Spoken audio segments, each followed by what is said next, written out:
सुस्वागतम पिलामाने पिलामाने तुम माने केमती अच्छ सबू ଭଲ ଅଛୁ ଗୁରୁଜୀ। बढ़िया बहुत सुंदर तुम माने सुंदर भावे रहिछ मो पिला माने बहुत सुंदर एवं परिष्कार परिच्छन्न हेकि आसीछ तुम पिला माने तुम मानको बहुत बहुत धन्यवाद। बर्तमान पिला माने जानिछ आज गोटे सुंदर विषय पढ़िबा तुम माने जानिछ कि नहीं आज्ञा गुरुजी। आमे जेहेतु द्वितीय श्रेणी पिला माने तेणु एटी कौन करवा आज आम माने गोटे द्वितीय श्रेणी जो भाषा बहीटी अच्छी बा झोलना दुई पुस्तक अच्छे से पुस्तक आज गोटे प्रसंग नहीं कि पिला माने आज आलोचना करवा ए प्रसंगटी कौन पिला माने जानिछ प्रसंगटी आज सुंदर कौतिकिया गोटे प्रसंग रही ए कौतिकिया प्रसंगटी है हाथी बाघ जीवे मामू घर तेणु हाथी बाघ किपरि मामू घर को जाउछंती आज ए गीत माध्यम बा कविता माध्यम आमे आलोचना करवा तेणु पिला माने एबे आरंभ करवा आज्ञा गुरुजी। पिला माने पुणी थरे सुस्वागत तुम मानकु पिला माने समस्त भले अछ तेणु तुम माने पूर्व क्लास रे आमे जो प्रसंग थिला कौन प्रसंग थिला पूर्व क्लास में कौन कथा होइतिले हाथी बाघ जीवे मामू घर। बहुत सुंदर भावे तुम माने मने रखिछ हाथी बाघ जीवे मामू घर आज आमे तृतीय भाग आलोचना करवा मु तुम मानकर से उपस्थापक राजेश कुमार विश्वाल तुम मानकु नेकी आज हाथी बाघ जीवे मामू घर तृतीय भाग आलोचना करबी तुम माने समस्त प्रस्तुत अछ पिला माने हाँ सर। समस्त प्रस्तुत अछ हाँ सर। हाथी बाघ जीवे मामू घर मु प्रथम ए पद्यटी को आवृत्ति करी तापर तुम माने मु तुमको जेतेबेले कहबी तुम माने आवृत्ति करिवो प्रथम मु आवृत्ति करूची तुम माने सुन भोडारे आनिले ऑटो डाकी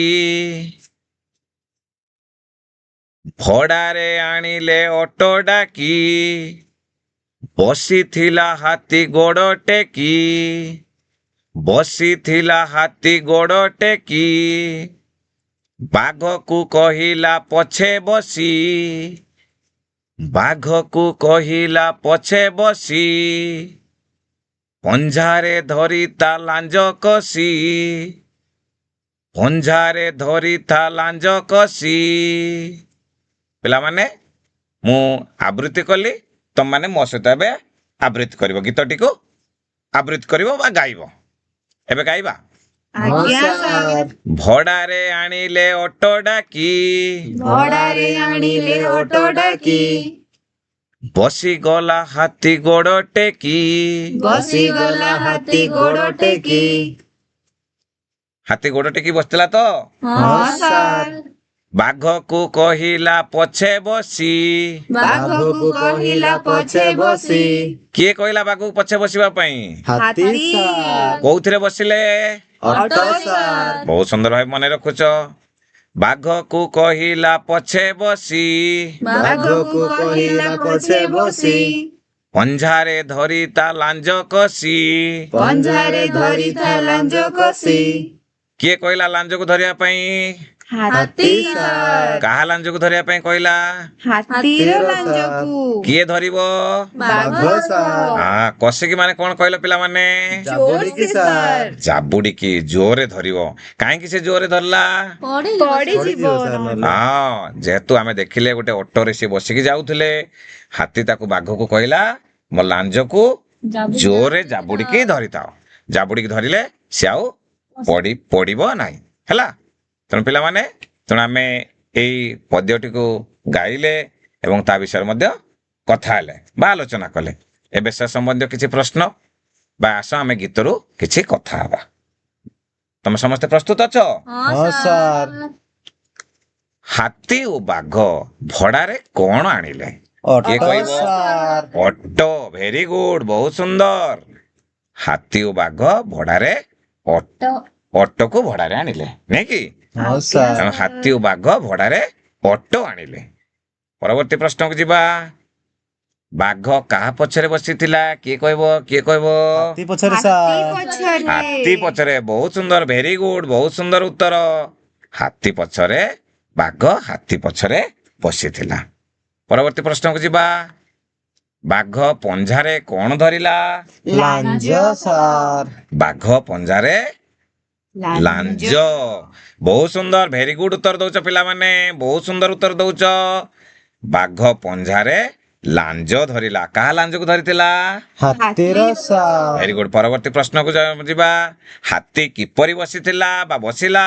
ଗୋଡ଼ ଟେକି ସାର୍। ଗୋଡ ଟେକିକି ବସିଲା। ବହୁତ ସୁନ୍ଦର ସଠିକ ଉତ୍ତର ଦେଇଛ ପିଲାମାନେ। ହାତୀ ଗୋଡ ଟେକି ବସିଲା। ତେଣୁ ଆମେ ପ୍ରଶ୍ନ ଗୁଡିକ ଉତ୍ତର ବହୁତ ସୁନ୍ଦର ଭାବେ ଦେଇପାରିଲେ। ବହୁତ ବହୁତ ଧନ୍ୟବାଦ ପିଲାମାନେ। ବର୍ତ୍ତମାନ ଦେଖ ଆମେ ଜ ଶିଖିଥିଲେ, ଏବେ କଣ କରିବା? ଝ ହେଲା। କଣ କରିବା? ଝ ଛ ନୁହେଁ, ଝ। ଦେଖ ପିଲାମାନେ, ଝ ଅକ୍ଷର ଉପରେ ଆମେ ଗୋଲ ବୁଲାଇବା ବା ଗୋଲ ଲଗେଇବା। ମୁଁ ପ୍ରଥମେ ପଢିଦେବି।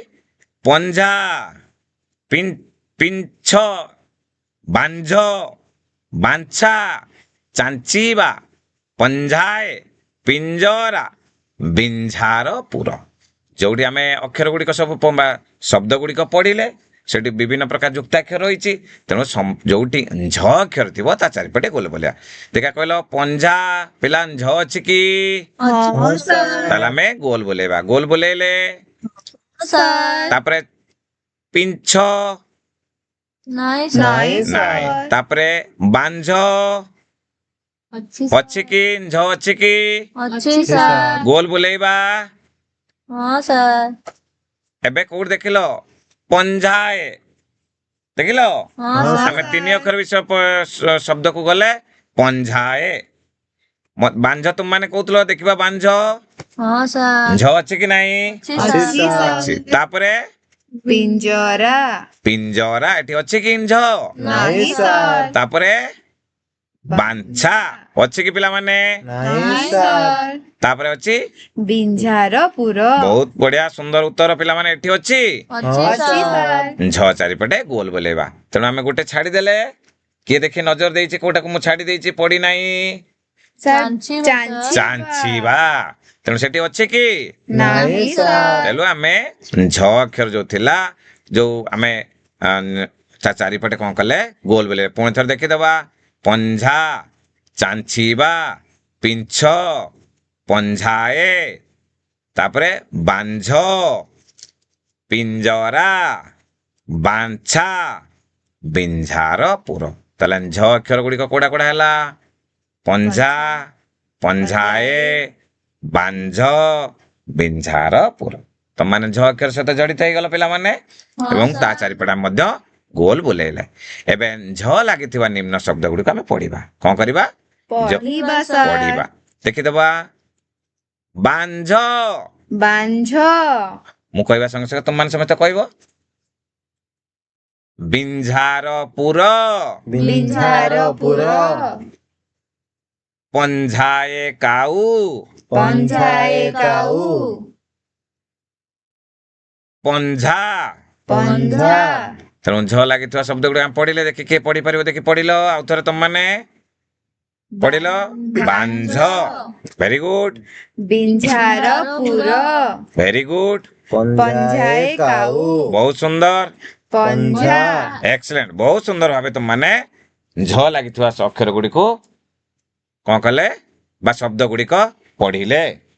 ପିଲାମାନେ ଏବେ କଣ କରିବା? ପୁଣି ଥରେ ଦେଖିନିଅ। ପୁଣି ଥରେ ଆମେ ପଢିବା। ବାଞ୍ଝ। ବାଞ୍ଝ। ଏବେ ତୁମେ କୁହ, ମୁଁ ଆଉ କହିବିନି, ତମେ କହିବ। କଣ ଲେଖା ହେଇଛି ଦେଖିଲ? ବିଞ୍ଝାର ପୁର। ପୁଣି ଥରେ। ପଞ୍ଝାଏ କାଉ। ତାପରେ ପଞ୍ଝା। Very good. ତମମାନେ ସବୁ ଝ ଲାଗିଥିବା ନିମ୍ନ ଶବ୍ଦ ଗୁଡିକୁ ପଢିଦେଲ। ପଢିଲ କି ନାଇଁ? ହଁ ସାର୍। ଆଜି ଆମେ କଣ ଶିଖିଲେ ଆଲୋଚନା କରିବା। କଣ ଶିଖିଲେ ପିଲାମାନେ କହିଲ ଦେଖି? ଗୀତ ଗାଇଲେ ସାର୍। ପ୍ରଥମେ ଗୀତ ଗାଇଲେ। କଣ ସବୁ ଗୀତ ଥିଲା ମନେ ଅଛି? ହଁ ସାର୍। କଣ କହିଲ ଦେଖି? ଭଡ଼ାରେ ଆଣିଥିଲେ ସାର୍ ଅଟୋ। ଅଟୋକୁ ଭଡାରେ ଡାକିଥିଲେ। ତାପରେ କଣ କରିଥିଲେ? କିଏ ଡାକିଥିଲା?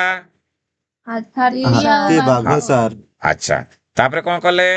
ବସି ଗଲା ହାତୀ ଗୋଡ଼ ଟେକି। ହଁ, ହାତୀ କଣ କଲା? ଗୋଡ ଟେକିକି ବସିଗଲା।